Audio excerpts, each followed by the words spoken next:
नारद जी मैत्रेय ऋषि को समझाने में लगे हैं। मैत्रेय ऋषि नारद जी को पूछ रहे हैं कि ये गाथा, ये कथा संसार में कैसे आई, ये मनोहर सबका कल्याण करने वाली भागवत का जन्म कैसे हुआ। तब नारद जी ने कथा सुनाई कि इसके जन्म का सूत्रधार भी मैं ही हूं। आप हैं तो कैसे आप हैं सूत्रधार भागवत के जन्म के। तो कहा मैत्री, एक समय भगवान वेद व्यास सपना देखने के बाद सुबह रोने लगे। सपना देखा था उन्होंने और उसे देखा तो सुबह रो रहे थे। सरस्वती नदी के तट पर मैं भ्रमण कर रहा था।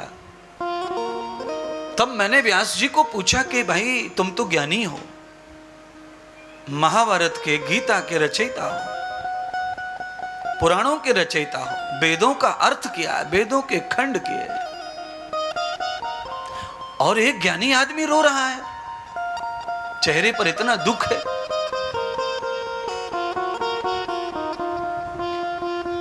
कारण बताओ।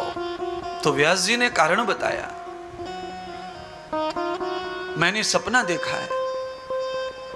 और व्यास जी ने कहा नारद जी मैं खुद के लिए नहीं रो रहा हूं, मैं जगत के लिए रो रहा हूं। ऐसा क्या देखा? तो कहा मैंने सपने में देखा कि थोड़े दिन में कलयुग का आगमन होने वाला है। कलयुग आएगा थोड़े समय बाद।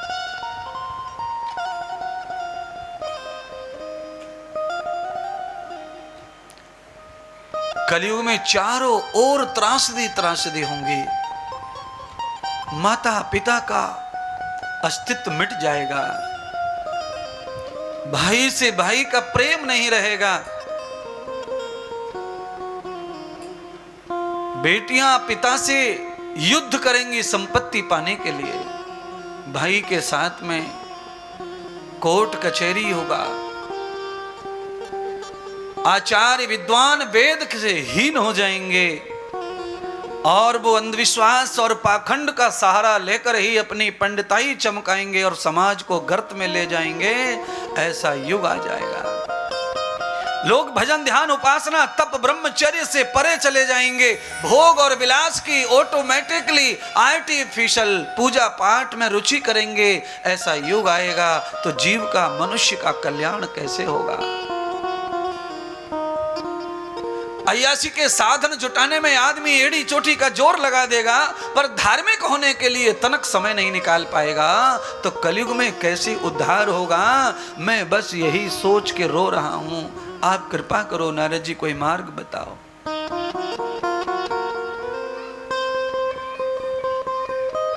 नारद जी ने कहा व्यास जी, मैंने व्यास को समझाया कि इन सारी मुश्किलों से हल समाधान निकालने वाले केवल नारायण हैं, तुम उनका ध्यान करो। अरे व्यास, मैंने तुम्हारे बारे में जो जाना है वो ये है कि तुम परम ज्ञानी हो, बहुत सुंदर लेखन करते हो, बहुत रचयिता हो, गायक हो, वक्ता हो, पर मैंने ये भी सुना है कि तुमने भगवान श्री कृष्ण को कभी नहीं गाया।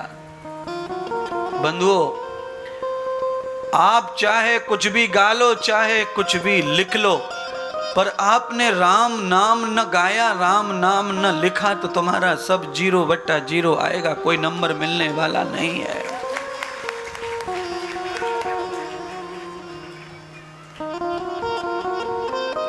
तूने राम नाम नहीं गाया रे, कभी बैठ कहीं जंगल में। मुनीम लोग कितना बड़े बड़े बही खाते लिखा करते थे पहले, और इतने बड़े लिखने वाले आखिर में अंधे बहरे गूंगे होके मर जाते थे।